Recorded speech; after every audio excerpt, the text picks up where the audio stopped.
In today's episode, I'll discuss Australia's best suburbs. It's an interesting topic because there's over 15,000 suburbs Australia-wide, but what I'll do today is I'll get into why these are the best suburbs to buy in and also what distinguishes them from the rest. So in today's episode, first of all, I'll get into what drives growth. Second of all, the characteristics of the best suburbs. Then finally, the best suburbs in Australia for particular price points. So this will be under $1 million, 1 to 1.5 million, 1.5 to 2 million, 2 to 3 million, and then 3 million and above. Let's get into it. So what really drives growth in Australia? Look, first of all, really it's demographics. So look, demographics wise, if people have more money or disposable income to pay for property, generally prices go up. So a really good graph here or basically table here is your Brisbane top performing suburbs, and this is your Aussie Home Loans 25-year report. I like using that simply because it's not like COVID where you can throw a dart on Australia and make 30%. But you'll see here basically Bulimba, New Farm, Hawthorn, Seven Hills, Grange, Camp Hill, Paddington, Hamilton, West End, Norman Park, they are, and even if you go the whole way down pretty much, it's pretty much that whole top 20 are all listed literally within probably about a 10k radius or so of that CBD. And you can see here in Brisbane, it's pretty much a 10k perimeter around the CBD where all those darker blue patches are, which is basically where all the money is in Brisbane. So you'll see that on the sort of bottom left corner there, out towards Fig Tree Pocket, there is a bit more wealth there too. But look, that doesn't show up here, but it is a decent suburb to buy in. But cash on cash, you're getting better, probably around here in the east and in the north of Brisbane. So that's what happens there. Look, simply speaking, people have more money to pay for properties, and they also have more money to actually do things to their property. So that brings up the price of properties. Therefore, they stay in there longer, and you have also wealthy people wanting to live in these suburbs. So that's where demographics drive the market anyway. Look, undersupply and excess demand is something as well. So what I've done here is I've just got a graph here, not a graph, but on the right hand side, I've got just a table, and these are your most in-demand suburbs in Sydney. This was in 2023, mind you. And what I've done there then is then I've gone to Clovelly, so that's your number one suburb there, and I've searched up houses for sale, and you can see here that there are literally 5 houses for sale in Clovelly. And I'll tell you right now, for those that know Clovelly well and have bought or maybe live near Clovelly, these are not the best streets of the suburb. So it shows you how tightly this suburb's held. If you were to go to, let's say, somewhere outside Caboolture, maybe somewhere near the ponds in New South Wales, perhaps Baldivis in WA, perhaps Point Cook in Melbourne, you'd see 400 houses for sale. So this is what kind of happens when you have undersupply in a really good market like Clovelly. And what happens then is, because there's no supply and excess demand, prices go up. So that's why you got a median price in Clovelly of $4 to $5 million at the moment, which is just incredible. Lifestyle triangle is another. So what that is the time it takes to go from school to work and lifestyle precincts and back home. If you've got a good lifestyle triangle in your suburb, that obviously plays a big part. So a good example would be somewhere in Sydney like Bellevue Hill. Lots of good schools near there, close to St Catherine's, close to Scott's, close to the CBD or Bondi Junction for work, close to Bondi as well, close to the Dover Cliffwall, close to South Head for lifestyle. So that's why it obviously does very well. But generally, the top performing suburbs do have a good lifestyle triangle as well. Look, school zones are another one. This is just an article I'd suggest for those who are subscribed to the Sydney Morning Herald to have a look at it. But school zones do play a large part in suburb growth to a large extent. Look, exclusive private schools especially, because generally they are in good suburbs with strong demographics, a good lifestyle triangle as well. And not only that, they're generally very tightly held because, look, if it's a family suburb, generally families don't move for at least 10 to 15 years because they want to send their kids through 12 years of schooling at least, and they might have more than one. So look, that's the reason these areas in good school zones generally perform well. So just consider that. If you think of Sydney and Melbourne's best performing suburbs as well, a lot of them happen to sit in the best school zones too. So that's another thing. Look, business demand is another one. Obviously, the reason business demand is another one, it's because business demand obviously underlines the demographics of an area. So this is just an article here. I think it's out of The Age or something similar to that. But it just shows you best cities to launch business in Australia. Sydney's number one. I know Melbourne's number two in it, but this is just a snippet to show everyone. And yeah, just consider that, because businesses do really drive demographics because they actually employ everyone. That's the main reason. Look, finally here, international demand's another one. And I'm not talking about, the thing is, with international demand, I'm not talking about your simple international demand. Oh, there's all these migrants moving to this area and that means this area is going to go up. I don't mean that. I mean, where are the wealthy migrants moving who can buy within your 6 to 12 month or maybe 12 to 24 month period and have excess sums. I don't mean ones who are waiting on a PR and then have to get a loan. I mean the sorts like this lady here, who is a part of Lux Listings in Sydney. There's obviously quite a lot of demand for your top end suburbs, and I see that all the time in Sydney and Melbourne especially. Actually, Brisbane as well lately, you're actually seeing it quite a bit, and it's particularly in your top end suburbs. So your New Farms, your Mossmans, your Surrey Hills, Balwins, those sorts of suburbs, they're very popular among your wealthy migrants. So international demand does come apart, and it also comes apart too because sometimes these wealthy people actually bring their whole businesses over here and set up headquarters for the Southern Hemisphere down in particularly Sydney and Melbourne a lot. So that's another thing just to take into consideration there too. Look, let's get into some of the characteristics of the best suburbs. So look, one is your lifestyle facilities. That's definitely one thing. Another one is your access to high paying employment hubs. So again, that goes down with demographics and business demand. The other few are excellent primary and private school zones. What that there does, again, like I said, keeps people in the area a long time, therefore less stocks for sale. Another thing as well is safety and low crime rates. So look, you're not going to get many of the Mount Druitt suburbs being the best performing. You're not going to get many of the Broadmeadows suburbs being the best performing, or Kings Park ones either, or Logan, for example, simply because people do not like staying in areas with high crime for a long time. And then finally, you have excellent existing infrastructure. So look, another thing about that is a lot of people think infrastructure growth creates capital growth, and that is not true.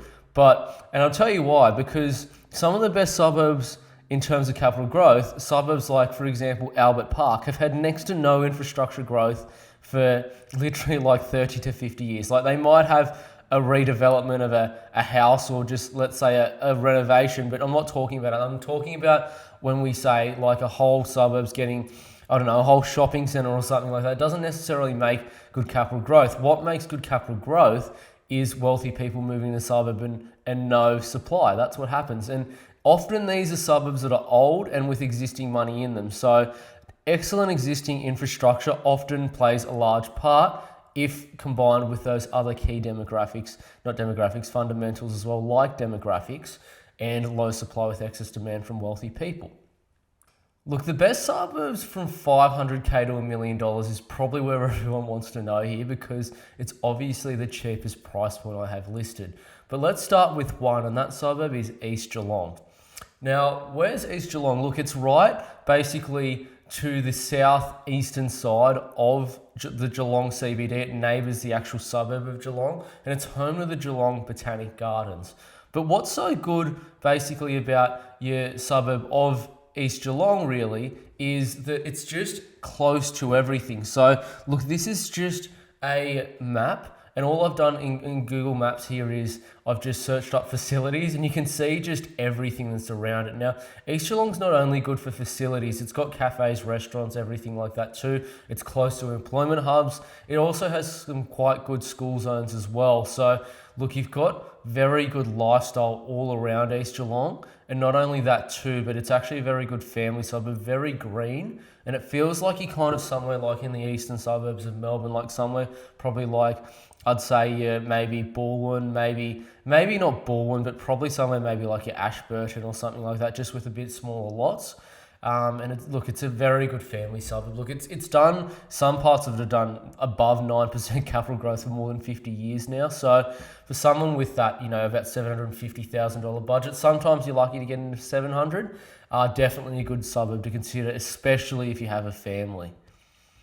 Look, I've cheated a little bit in another suburb because I know you can pick up properties in this suburb for under $1 million because I've experienced it a few times, and that suburb is Kingsville in Melbourne. Now, obviously, despite a lot of people's recent feelings about Melbourne, look, Melbourne is primed for a lot of growth in the next 10 years. It's done next to nothing, and it just needs a bit of change of policy and a bit of sentiment, and it will have a year like Brisbane's, I guarantee you, in the next 10 years in 2021, where it does 20 to 30% in a single year. But anyway, look, Kingsville's a very also green suburb. It's very close to CBD. Look, it's about 7 k's or so from the Melbourne CBD. And it's pretty much all detached homes.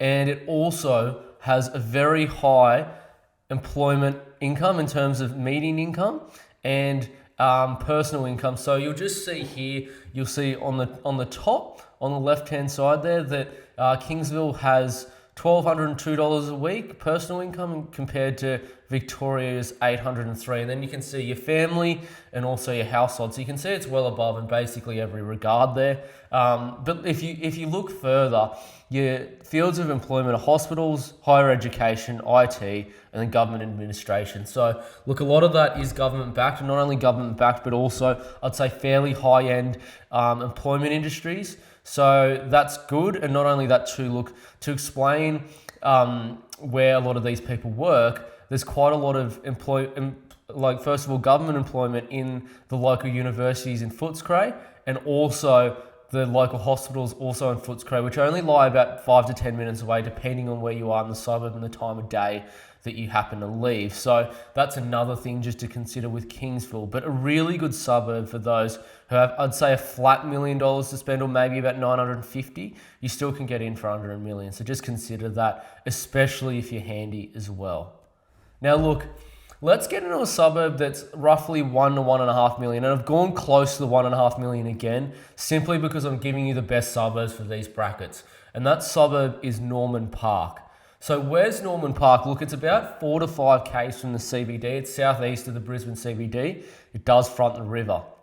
Now, Norman Park itself has also a great location. So if you just look at the location here, you'll notice it's right between Hawthorn and East Brisbane. So and across the river from New Farm. That is a premier location of Brisbane, a location that basically everyone would want to live in, really.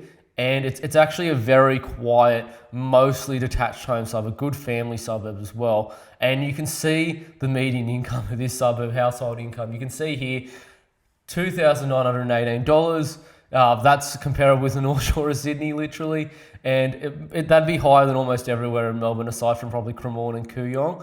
And the new median monthly mortgage repayments are $2,600 a month. So people here earn more a week than their mortgage repayments are a month. So if you do the mortgage stress calculation of, should I say, 30%, they're well under the 30. They're under 25 actually in this suburb. So there you go. So there's plenty of growth prime there. Look, another suburb here, and I know I've harped on about this suburb a lot, is a suburb called Yarraville in Melbourne. Now, Yarraville, again, is a suburb that's gentrified a lot since the 1970s and 80s. It used to be kind of a very derelict area where no one wanted to live. But now it is, it's one of the best suburbs to buy in all of Melbourne. I'd put it in probably even your top 10 of Melbourne to buy in. But it's priced literally, at about 1.1 million. So it's actually on that lower end of the 1 to 1.5 million I've given you. So I've been pretty fair in terms of my assessment here.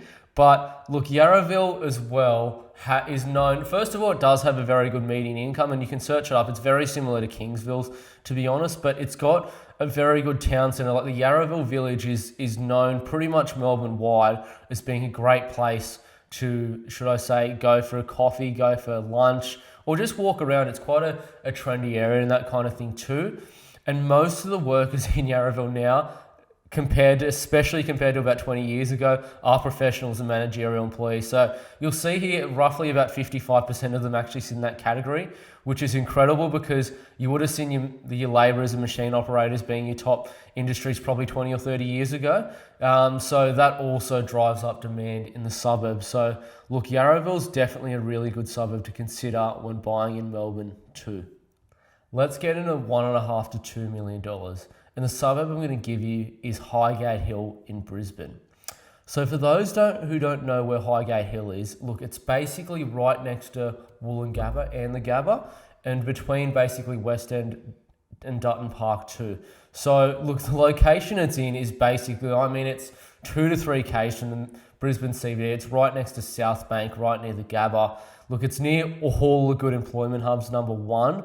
And secondly, it's actually in a really exceptional school zone area. So look, Brisbane State High School is actually a part of Highgate Hill, and that's basically known as your best public high school in all of Brisbane. It has really good results to your year 12 HSC, should I say, every single year. And it's actually a part of some really good private school zones as well. So not private school zones, but it's close to all of your private schools.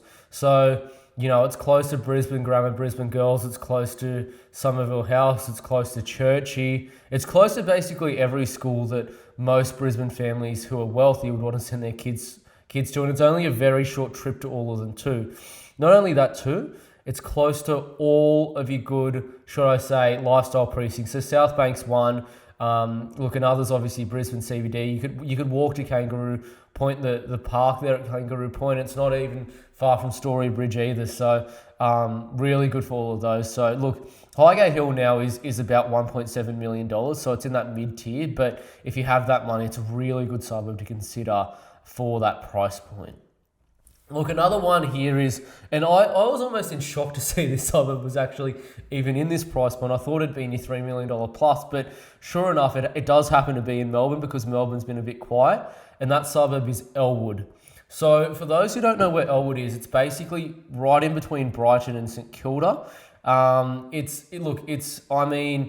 It really is one of your premier suburbs of Melbourne. In my opinion, it should be priced the same as Brighton, but it's literally about $1.5 million cheaper than Brighton at the moment, which is just incredible. It's about $2 million now, so I am stretching it to the upper limits of this. But look, I've given you plenty of suburbs that are much cheaper than this anyway, so should be no complaints there. But look, the thing about Elwood is it's got basically everything. So you're right next to your beach kind of lifestyle precinct of the suburb in Brighton itself. You're near your kind of St Kilda kind of main street, and you sort of your Luna Parks and everything there. You're close to Albert Park, if you like.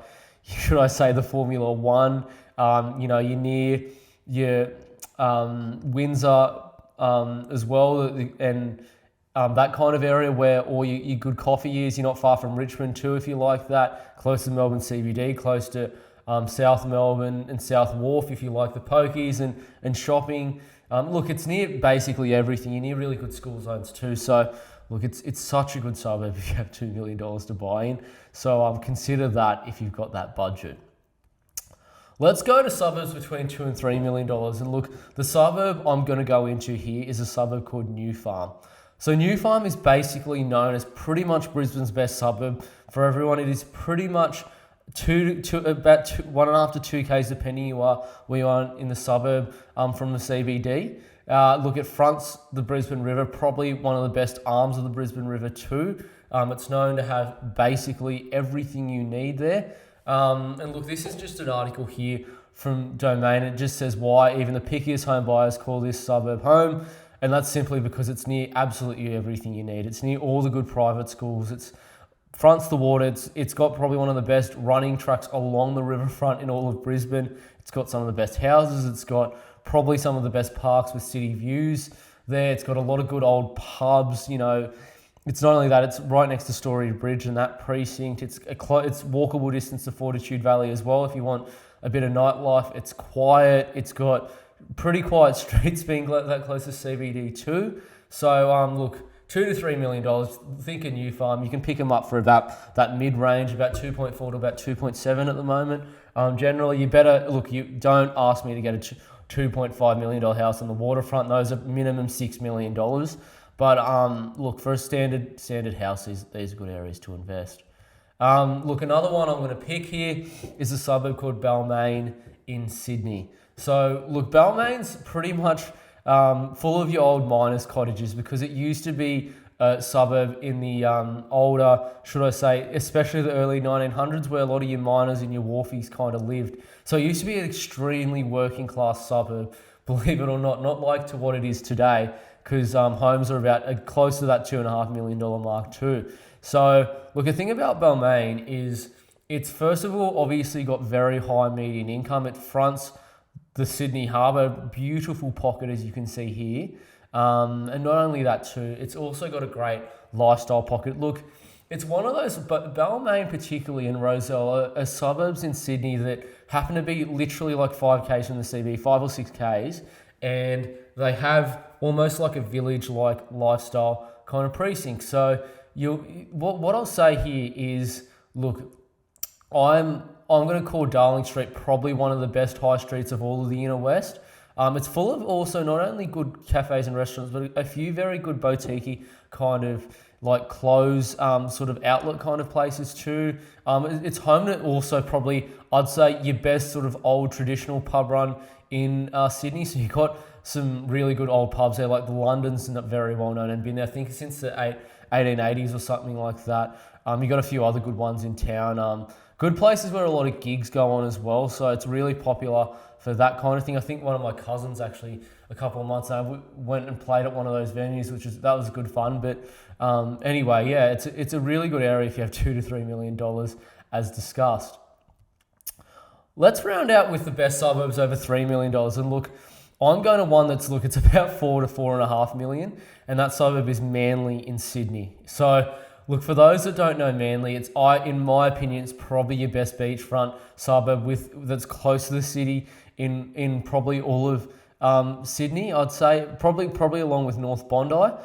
Funny enough, but look, Manly's got everything. It's close to the harbour and the city. It's got some really good bars and restaurants, especially on Manly Wharf. Really, Wharf Bar's pretty popular if you want to go there.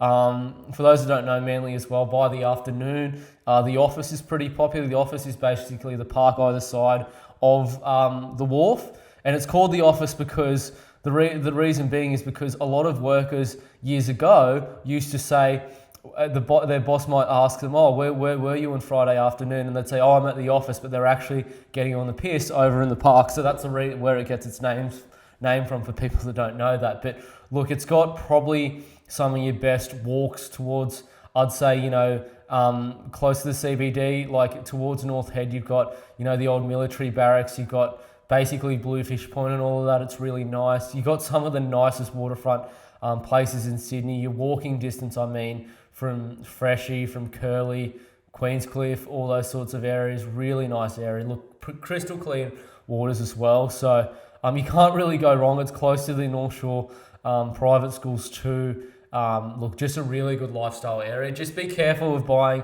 up near the church because they actually do own the actual land up there. So you'll notice if you ever go and get a contract and you're near the church there, that there'll be some extra interesting bylaws that you probably won't see anywhere else in the country. So just consider that too.